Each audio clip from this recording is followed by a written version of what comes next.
IAS academy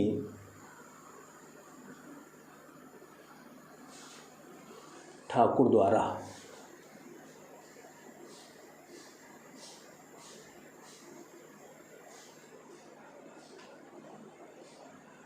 Sai IAS academy Thakur द्वारा आज एक नया विषय स्टार्ट कर रहे हैं। भौतिक विज्ञान, फिजिक्स, भौतिक विज्ञान,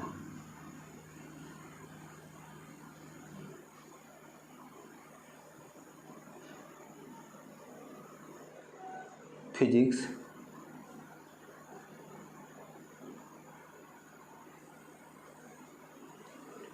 किसी भी विषय को पढ़ने से पहले उसकी हमें रूपरेखा बनानी पड़ती है। उसकी रूपरेखा के आधार पर हम लोग चलते हैं, है ना। तो रूपरेखा की हम लोग बात करें तो हम देखेंगे कि फिजिक्स क्या है ना, और किन चीज़ों का फिजिक्स में हम अध्ययन करते हैं। ठीक ठीक तो फिजिक्स में हम मैकेनिक्स मतलब यांत्रिकी, ऊर्जा, प्रकाश, विद्युत, चुंबक, ऊष्मा, ठीक है, और इन सब चीज़ों का हम लोग अध्ययन करेंगे चैप्टर बाय चैप्टर। हर चीज़ को हम लोग लेकर चलेंगे, ठीक है। तो आप जुड़े रहिए, ठीक, शुरू से लास्ट तक देखिए। तो पहली बात, सवाल हमारा यही है कि भाई फिजिक्स किसे कहते हैं, फिजिक्स क्या है। भौतिक विज्ञान, भौतिक विज्ञान क्या है ना। तो देखिए, डेफिनेशन तो एग्ज़ाम में नहीं आती, फिर भी हम समझ लें। हमने पढ़ा है, छोटी क्लासों में सबने पढ़ा है ना, कि विज्ञान की वो शाखा, विज्ञान की वह शाखा जिसके अंतर्गत ऊर्जा के विभिन्न स्वरूपों और द्रव्य से उसकी अन्योन्य क्रियाओं का अध्ययन किया जाता है, उसे भौतिक विज्ञान कहा जाता है, उसे हम फिजिक्स बोलते हैं। मतलब सीधा सीधा है कि फिजिक्स के दायरे में, इस फिजिक्स के दायरे में हम दो चीज़ों का अध्ययन करेंगे। एक तो ऊर्जा के विभिन्न स्वरूप, ऊर्जा के बारे में, और द्रव्य से उसकी अन्योन्य क्रियाएं, मतलब ऊर्जा और द्रव्य के बीच में जो रिलेशन है, जो कॉम्बिनेशन है, हम उनकी बात करेंगे, है ना। तो फिजिक्स में दो ही चीज़ों का खास तौर से हम लोग अध्ययन करते हैं। ऊर्जा के बारे में पढ़ते हैं, द्रव्य के बारे में पढ़ते हैं, और इन दोनों की आपस में जो क्रियाएं हैं, है ना, हम उन सब चीज़ों का फिजिक्स के दायरे में अध्ययन करते हैं। ठीक, एक सवाल आपने पढ़ा भी होगा, एक क्वेश्चन आता है कि भौतिक विज्ञान का पिता या जनक किसे कहा जाता है। तो भौतिकी या भौतिक विज्ञान का जनक, है ना, तो भौतिक विज्ञान का जनक सर आइजक न्यूटन, अर्थात न्यूटन को भौतिक विज्ञान का जनक कहा जाता है। क्वेश्चन याद रखिए कि भौतिक विज्ञान का जनक किसको कहा जाता है, तो भौतिक विज्ञान का जनक कहा जाता है न्यूटन को। अब न्यूटन को भौतिक विज्ञान का जनक क्यों कहा जाता है सवाल ये भी बनता है। तो न्यूटन ने बहुत सारी रिसर्च करी थी फिजिक्स में, है ना, बहुत सारे प्रयोग किए थे फिजिक्स में, इसीलिए न्यूटन को भौतिकी का या भौतिक विज्ञान का जनक कहा जाता है। कौन कौन सी रिसर्च फिजिक्स में न्यूटन के नाम रही हैं, न्यूटन के बारे में, न्यूटन के क्या क्या उन्होंने सिद्धांत दिए थे, तो एक आपको याद रखना है, गुरुत्वाकर्षण का नियम, कई एग्जाम में पूछा गया है। गुरुत्वाकर्षण का नियम किसने दिया, न्यूटन ने दिया। दूसरा, गति के नियम, गति के नियम आगे पढ़ेंगे सब, ये हम किसने दिए, न्यूटन ने दिए। तीसरा, परावर्तक दूरदर्शी का आविष्कार किसने करा, तो न्यूटन ने करा। परावर्तक दूरदर्शी की बात है, ये दूरबीन की नहीं है, दूरबीन का आविष्कार गैलीलियो ने करा है, ठीक है, गैलीलियो गिली। ठीक, ऐसे ही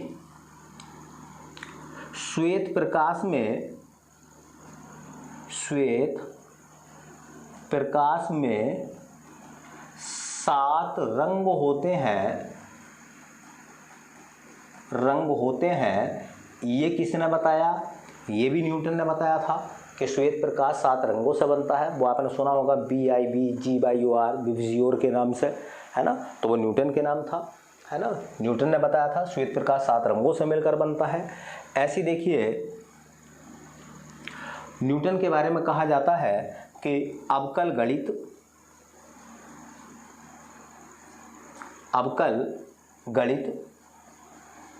है ना, कैलकुलस के बारे में जानकारी जो सबसे पहले न्यूटन ने दी, है ना। ऐसी तुमने सुना होगा अलजेब्रा में, बीजगणित में एक चैप्टर आता है द्विपद प्रमेय, है ना। तो द्विपद प्रमेय ये मैथ में देन थी किसकी? न्यूटन की। न्यूटन ने द्विपद प्रमेय दी थी, है ना। प्रकाश में देखिए एक और कंसेप्ट आता है, प्रकाश में ही न्यूटन का कणिका का सिद्धांत, न्यूटन का कणिका सिद्धांत, है ना। प्रकाश वाले चैप्टर में मैं आपको बताऊंगा कि न्यूटन का कणिका सिद्धांत क्या था, है ना। न्यूटन ने कहा था कि प्रकाश, है ना, छोटे छोटे कणों से मिलकर बना है। वो आप सुनेंगे हाइगेंस का तरंग सिद्धांत था, उसने कहा था कि प्रकाश तरंग के रूप में चलता है। न्यूटन ने कहा प्रकाश तरंग के रूप में नहीं चलता, बल्कि प्रकाश कणिका के रूप में चलता है, कणों के रूप में चलता है। तो ये, है ना, सब चीज़ें न्यूटन ने दी, ठीक है। तो इसीलिए भौतिक विज्ञान का जनक जो कहा गया बेटा, वो किसको कहा गया है? न्यूटन को कहा गया है। गुरुत्वाकर्षण का नियम किसने दिया? न्यूटन ने। गति के नियम किसने दिए? न्यूटन ने। परावर्तक दूरदर्शी का आविष्कार किसने करा? न्यूटन ने। श्वेत प्रकाश 7 रंग से मिलकर बनता है, या श्वेत प्रकाश में 7 रंग होते हैं, ये किसने बताया? न्यूटन ने। अवकल गणित के बारे में जानकारी न्यूटन ने दी। द्विपद प्रमेय किसने दी? न्यूटन ने। न्यूटन का कणिका सिद्धांत किसने दिया? न्यूटन ने। तो न्यूटन के बारे में बात हो गई, ठीक है। अब देखिए बात हमारी न्यूटन के बारे में, आपने और सुना होगा कि न्यूटन की जो पुस्तक थी, है ना, जिसके बारे जिसमें जो है जानकारी मिलती है, तो न्यूटन की जो पुस्तक है ना, प्रिंसिपिया, ये जानकारी किसमें है? प्रिंसिपिया। तो न्यूटन की पुस्तक का नाम और याद रखिए आप, न्यूटन की पुस्तक का नाम क्या है? प्रिंसिपिया, ठीक है। तो ये न्यूटन के बारे में जानकारी, ठीक। ये पहली क्लास है फिजिक्स की, बेस को हम जमाने की कोशिश कर रहे हैं, और धीरे धीरे सब चीज़ें समझ में आनी शुरू हो जाएंगी आपकी, छोटी छोटी बातें हैं, ठीक। चलिए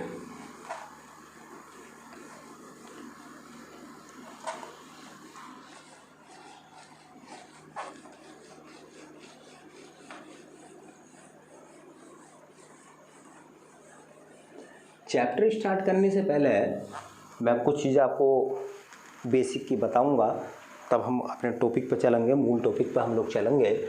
हमने देखा कि फिजिक्स में खासतौर से 2 चीज़ों का हम लोग अध्ययन करते हैं, है ना। पहला द्रव्य, दूसरा ऊर्जा। और द्रव्य और ऊर्जा के बीच में होने वाली क्रियाएं, इनकी हम चर्चा करते हैं, इनका हम अध्ययन करते हैं फिजिक्स में, ठीक है। तो पहला जो टॉपिक है ना, वो है द्रव्य, अंग्रेजी में मैटर बोलते हैं, है ना। अंग्रेजी में क्या कहा जाता है? इसको मैटर कहा जाता है, द्रव्य। सवाल यह है कि द्रव्य क्या है? तो ऐसी सभी वस्तुएं जिनमें द्रव्यमान होता है, मतलब वजन होता है, और जो जगह घेरती हैं, अर्थात जिनमें आयतन होता है ना, उन सभी वस्तुओं को हम क्या बोलते हैं? द्रव्य बोलते हैं। याद रखें, द्रव्य में 2 चीज़ें देखी जाती हैं, वस्तु में वजन भी होना चाहिए, वजन के साथ साथ वस्तु स्थान घेरती हो, जगह घेरती हो, उसको हम क्या बोलते हैं? उसको हम द्रव्य कहते हैं, है ना। तो द्रव्य की डेफिनेशन क्या हो जाएगी, है ना? वह वस्तु या वह पदार्थ जो स्थान घेरता है ना। स्थान घेरने का मतलब है क्या है? इसमें आयतन होता, जो स्थान घेरता है, और वह पदार्थ जो स्थान घेरता है और उसमें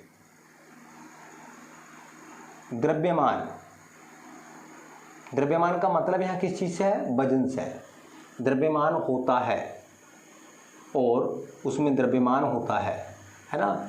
वह पदार्थ जो स्थान घेरता है और उसमें द्रव्यमान होता है ना, द्रव्य कहलाता है, द्रव्य कहलाता है। क्या बोलते हैं उसे? हम द्रव्य कहते हैं। अब खुद देख लो अपने हिसाब से, खुद आप सोच लो, दुनिया में ऐसी कौन कौन सी चीज़ें जिनमें वजन है, दुनिया में ऐसी कौन कौन सी चीज़ें जिनमें वजन के साथ में वो जगह भी घेरती हैं, है ना। तो भाई मान लीजिए मैं बात करूं पुस्तक की, किताब की, किताब में वजन होता है, वो जगह भी घेरती है। मैं बात करूं मेज़ की, मेज़ में वजन भी होता है, वो जगह भी घेरती है। मैं बात करूं वायु की, हवा, है ना, तो हवा में वजन भी होता है। आपने देखा होगा ट्यूब में अगर हवा भर दी जाए तो उसका वजन बढ़ जाता है और ट्यूब जगह भी घेरता है ना। तो वायु में, वायु द्रव्य है, वायु द्रव्य है ना। मैं बात करूं पानी की, है ना, तो पानी में वजन भी होता है, वो जगह भी घेरता है, ठीक है ना। मैं बात करूं सोने की, सोना, चांदी आदि कर दो, है ना, बहुत सारी चीज़ें, मानव भी इसी में है ना। तो मैटर का मतलब है, द्रव्य का मतलब है जिनमें वजन हो और जो स्थान घेरती हो, उसे हम क्या बोलते हैं? द्रव्य कहते हैं। अब जो द्रव्य है, ये क्वेश्चन पूछा गया है, द्रव्य की अवस्थाएं कितनी होती हैं, है ना। तो द्रव्य की अवस्थाएं, है ना, तो मूल रूप से हम बात करते हैं तो द्रव्य की अवस्थाएं होती हैं 4। कौन कौन सी? एक होता है ठोस, सॉलिड, ठीक, दूसरा होता है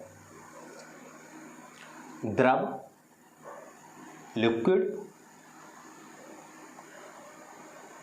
है ना, तीसरा होता है गैस, चौथी स्टेट की हम बात करें तो एक होती है प्लाज्मा। क्या होती है बेटा? प्लाज्मा। पहले हम ठोस की बात कर लें, देखिए ठोस की बात कर लें, ठीक। तो ठोस के बारे में कहा जाता है, पहले देखिए ठोस के बारे में, ठोस के बारे में कहा जाता है कि इनका आयतन व आकार दोनों निश्चित होते हैं।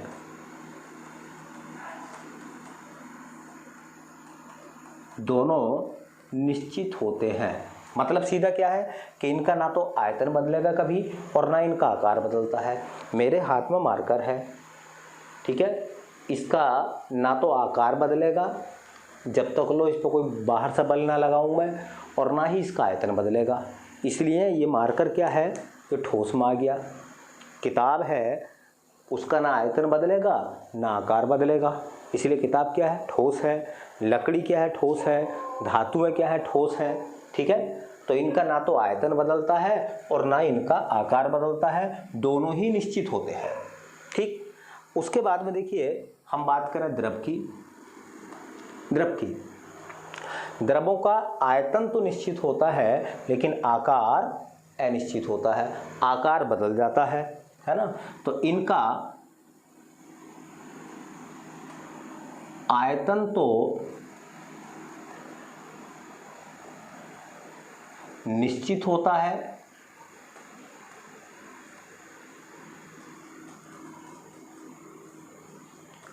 परंतु आकार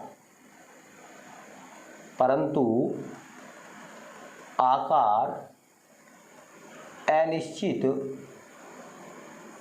होता है। इन्हें जिस बर्तन में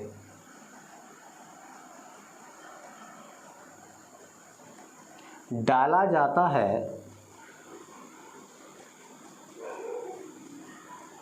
ये उसी का आकार ग्रहण कर लेते हैं। देखिए, इनका आयतन जो है वो फिक्स होता है, आयतन कभी नहीं बदलता इनका, लेकिन इनका आकार बदल जाता है। आपने एक गिलास में पानी भर लिया, उसका वजन निश्चित होगा, आयतन निश्चित होगा, लेकिन अगर उस गिलास के पानी को आप थाली में पलट लेंगे तो वो गिलास के आकार में नहीं रहेगा, बल्कि फैल जाएगा थाली में और थाली के आकार में ढल जाएगा, है ना। तो जितने भी द्रव हैं, जितने भी लिक्विड हैं, इन सब के आयतन तो फिक्स होते हैं, निश्चित होते हैं, लेकिन इनके आकार जिस बर्तन के अनुसार बदलते रहते हैं, निश्चित नहीं होते, मतलब, है ना। अब बात करें गैसों की। गैस में क्या है, देखिए, इनका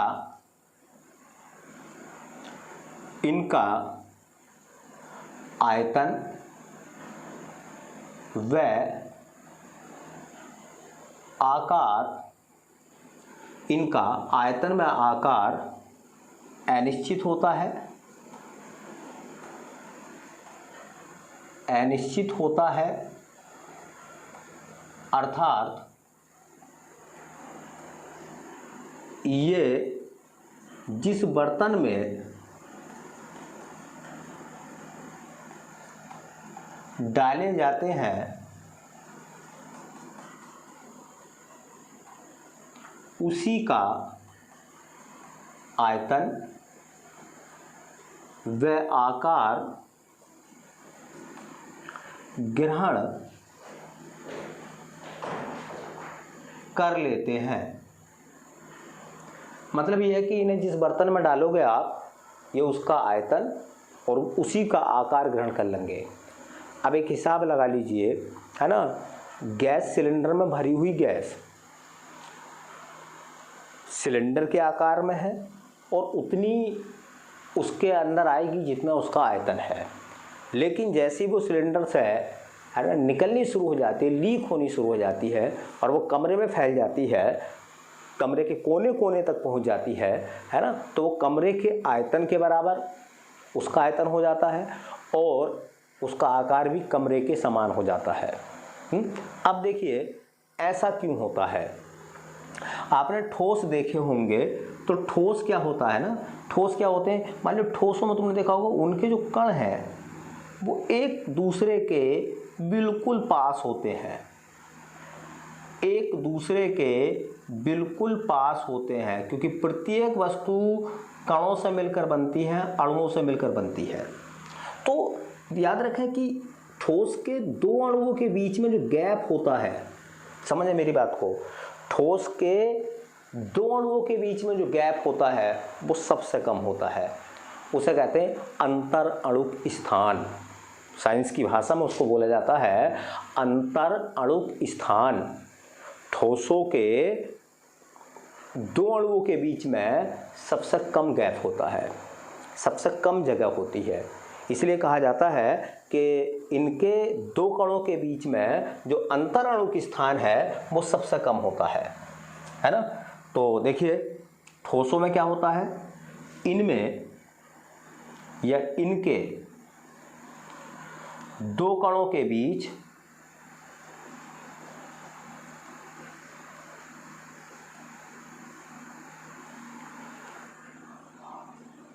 अंतर या दो अणुओं के बीच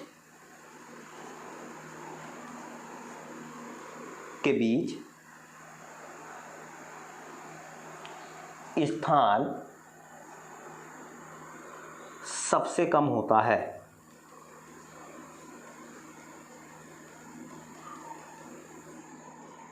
दो अणुओं के बीच में स्थान सबसे कम होता किसके, ठोसों के। देखिए अब बात आती है द्रवों की, पहले मेरी बात को समझते रहें। द्रवों के बारे में कहा जाता है कि इनके अणुओं के बीच में जो गैप है ना, वो ठोसों के मुकाबले ज़्यादा होता है। किसके, ठोसों के मुकाबले ज़्यादा गैप होता है, किसके बीच में, द्रवों के दो अणुओं के बीच में, है ना। तो इनके दो अणुओं के बीच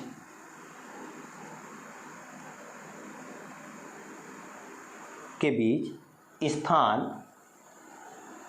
ठोसों से अधिक होता है।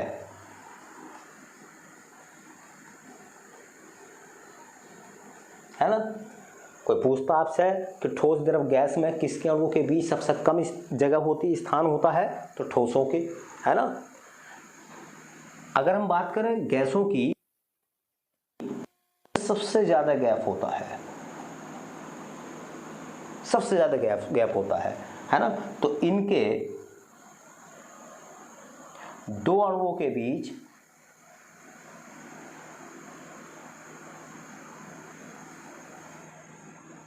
सर्वाधिक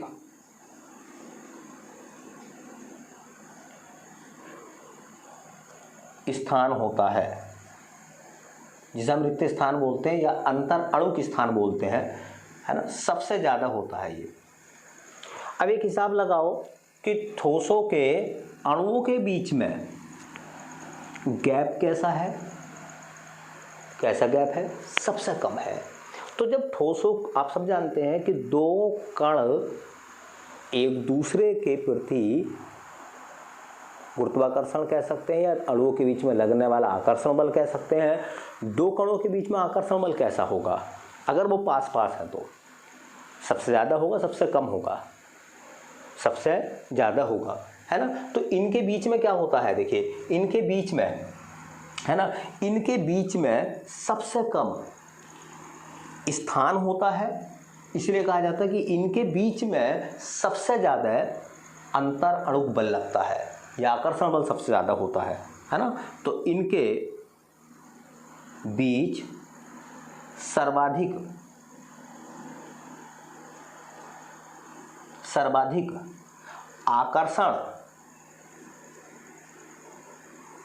आकर्षण बल पाया जाता है।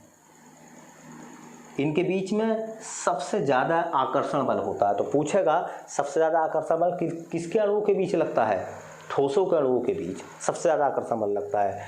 इनके बीच में गैप जो है वो थोड़ा ज़्यादा है। जैसे जैसे दूरी बढ़ती जाती है ना, आपने पढ़ा होगा कि F बराबर होता है G m1m2/r²।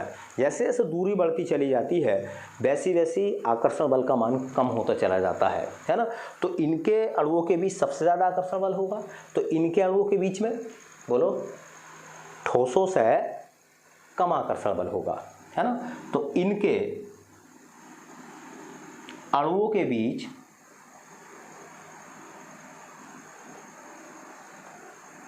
ठोसों से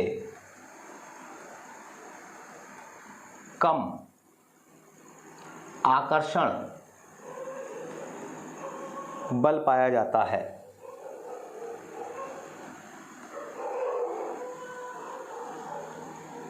आकर्षण बल पाया जाता है।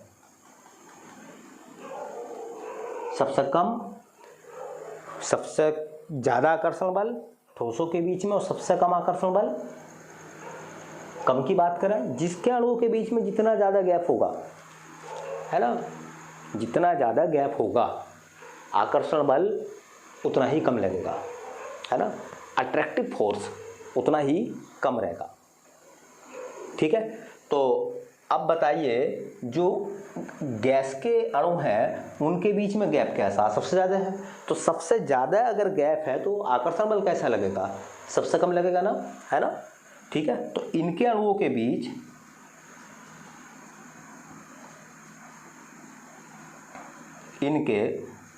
बीच सबसे कम आकर्षण बल लगता है। क्वेश्चन बना सकते हैं अपने आप, यहां से क्वेश्चन बन जाएंगे। सबसे ज़्यादा आकर्षण बल ठोसों के अणुओं के बीच, सबसे कम आकर्षण बल, है ना, गैसों के अणुओं के बीच। क्रम में अगर वो पूछ रहे तो सबसे ज़्यादा, उससे कम, सबसे कम। इसलिए कहा जाता है कि जब इनके अणुओं के बीच में, है ना, आकर्षण बल ज़्यादा होगा तो क्या अपनी जगह से हिल पाएंगे? बोलिए। तो ये क्या करते हैं? अपनी जगह कंपन करते हैं, केवल कंपन करते हैं। इनके अणुओं के बीच में आकर्षण बल थोड़ा कम है इसलिए थोड़ा सा टहल लेते हैं।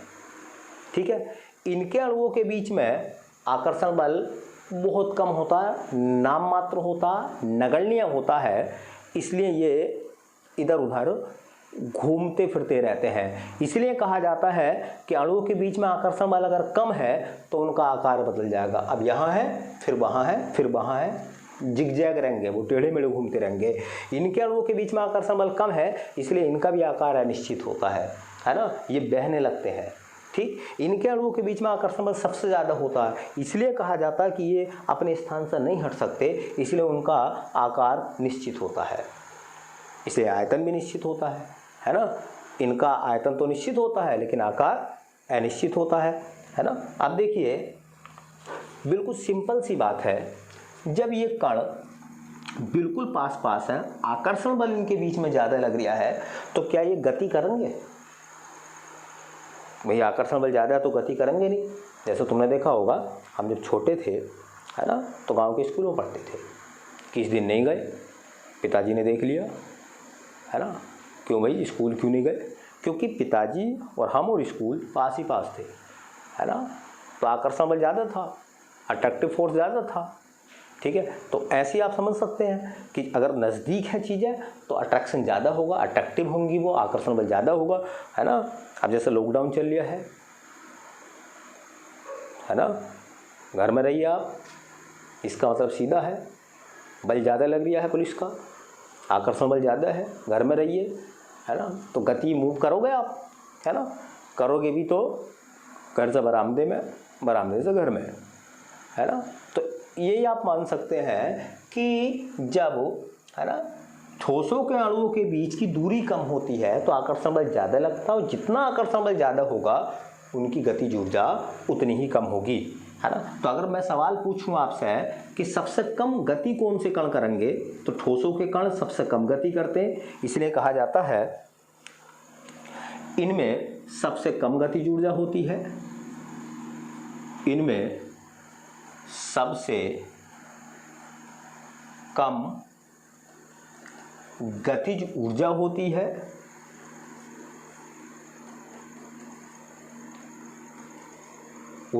है, है ना। इनको थोड़ा सा यहाँ आकर्षण बल कम है, ऐसा मान लीजिए लॉकडाउन में पुलिस ने ढील दे दी थोड़ी सी, है ना, सरकार ने कहा थोड़ी सी ढील दे दो, तो लोगों ने सामान दुकान से खरीदने के लिए चले गए, है ना। तो आप ये भी समझ सकते हैं आप कि जब अणुओं के बीच में आकर्षण बल कम हो जाएगा तो गतिज ऊर्जा बढ़ जाएगी, है ना। तो इनकी जो गतिज ऊर्जा होती है वो ठोसों से कैसी होती है, अधिक होती है ना। इनकी गतिज ऊर्जा, इनकी गतिज ऊर्जा ठोसों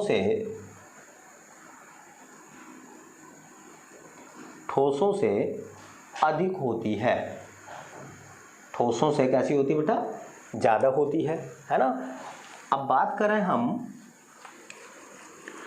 बात करें, है ना, तीसरे पोर्शन की, तो आप ये बताइए मुझे, इनके अणुओं के बीच में बहुत सारा गैप है, आकर्षण बल बहुत कम है, नाम मात्र है, तो गतिज ऊर्जा कैसी होगी, इन्हें तो बाहर जाने का मौका मिलेगा ना, ये तो इधर उधर टहलते रहेंगे भाई, टहलेंगे गति करेंगे, और अगर वस्तु में गति कर रही है तो उनमें कौन सी ऊर्जा होगी, गतिज ऊर्जा होगी। तो इनकी गतिज ऊर्जा सर्वाधिक होती है ना, इनकी गतिज ऊर्जा सर्वाधिक होती है। सबसे ज़्यादा गतिज ऊर्जा किस में मिलती है, गैसों में सर्वाधिक होती है। ठीक है ना। उदाहरणों की बात करें तो ठोस में सभी धातु आ जाएंगी, है ना, सोना, चांदी, लोहा, है ना, पत्थर, है ना, आदि कर दो, बहुत सारी हो जाएंगी। द्रवों की बात करें तो जितने बहने वाले पदार्थ हैं सब द्रवों में आ जाएंगे, है ना, जैसे तेल, पानी, दूध, है ना, आदि कर दो, इसको भी, शहद वगैरह सब इसी में आ जाएंगे। गैसों की बात करें तो सभी गैस आ जाएंगी, है ना, चाहे आप हाइड्रोजन की बात कर लो, हीलियम की बात कर लो, O2 की बात कर लो, नाइट्रोजन की बात कर लो, CO2 की बात कर लो, कार्बन मोनोऑक्साइड की बात कर लो, सल्फर डाइऑक्साइड की बात कर लो, एयर की बात कर लो, आदि कर दो, सब इसी में आ जाएंगे। ठीक है। तो ठोस द्रव गैस की कंपेयर भी मैंने आपको करा दी, यहाँ से क्वेश्चन बन सकते हैं, है ना। बताइए आरोही अवरोही क्रम में लिखो, है ना, किसके अणुओं के बीच सबसे ज़्यादा बल लगता है, उससे कम किस में लगता है, सबसे कम किस में लगता है, गतिज ऊर्जा किसकी ज़्यादा होती है, किसकी सबसे कम होती है ना। अणुओं के बीच में गैप सबसे ज़्यादा किस में होता है, किस में कम होता है। अब बात करें द्रव की चौथी अवस्था है प्लाज्मा। प्लाज्मा, है ना, कहा जाता है कि द्रव की वह अवस्था जिसमें उच्च ताप पर द्रव के अणु आयनित अवस्था में रहते हैं, आयन के रूप में रहते हैं। पॉजिटिव और निगेटिव आपने सुना होगा, जैसे NaCl को तोड़ा जाता है तो Na+, Cl-, Na धनायन, Cl ऋणायन होता है ना। तो उसी प्रकार से देखिए, ठीक, द्रव की वह अवस्था या द्रव की इस अवस्था में द्रव्य की इस अवस्था में उच्च ताप पर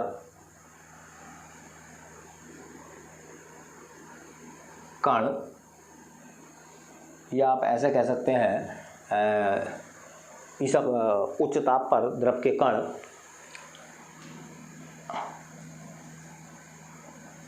आयनित अवस्था में पाए जाते हैं। तो सवाल बन जाएगा कि द्रव की ऐसी कौन सी अवस्था है जिसमें द्रव्य की ऐसी कौन सी अवस्था है जिसमें द्रव्य के कण उच्च ताप पर, है ना, आयनित अवस्था में होते हैं, आयन के रूप में होते हैं, पॉजिटिव और निगेटिव के रूप में बटे हुए होते हैं, तो वो द्रव की अवस्था होती है प्लाज्मा, है ना। तो देखिए हमने जो बात करी है फिजिक्स क्या है, द्रव्य के बारे में बेसिक चीज़ें, छोटी छोटी चीज़ें हैं, पहले आप उनको समझते हुए चलेंगे, फिर उसके बाद में मूल टॉपिकों पर हम लोग आएंगे, ठीक है। तो जुड़ते रहिए लगातार, और बाकी चीज़ें जो है ना, अगली वीडियो में देखेंगे, ठीक है।